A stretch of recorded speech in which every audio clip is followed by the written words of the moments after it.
Notre Père qui est aux cieux sait mieux que nous ce dont nous avons besoin. Il nous connaît mieux que nous ne nous connaissons nous-mêmes. Il sait ce qui est bon pour nous, ce qui est nécessaire, ce qui est superflu, ce qui est mauvais. Alors, à quoi bon prier puisqu'il sait déjà tout? Il y a deux raisons à ceci. Dieu sait tout, certes, mais le savons-nous, nous?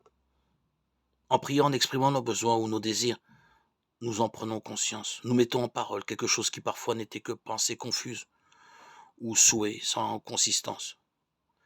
Puis nous apprenons aussi à mettre notre volonté dans la volonté de Dieu, nos paroles dans ses paroles.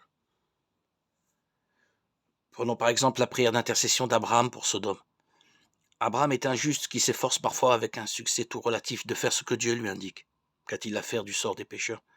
En quoi est-ce que cela le concerne? N'est-ce pas Dieu qui, comme le dit Jésus, est le seul bon?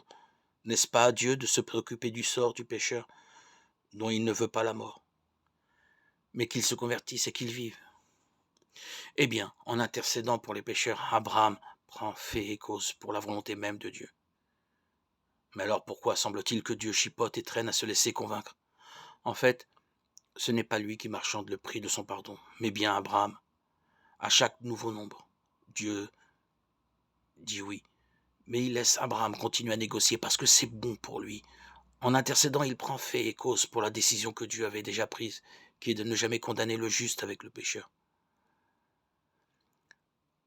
Dans ce cas présent, il ne se trouve aucun juste dans la ville, pas même un seul. Hélas, la conséquence du péché, c'est la mort.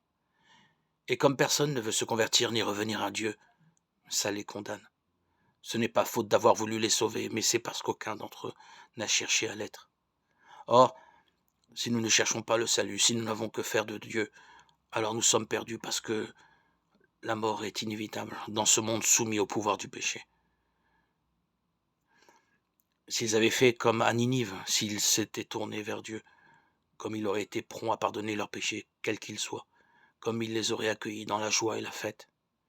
Mais hélas, même Dieu ne peut rien contre la libre utilisation de notre intelligence et de notre volonté, quand bien même nous les mettrions au service du mal et de la mort. L'amour ne peut être que librement consenti, mais hélas, il peut aussi du coup être librement rejeté.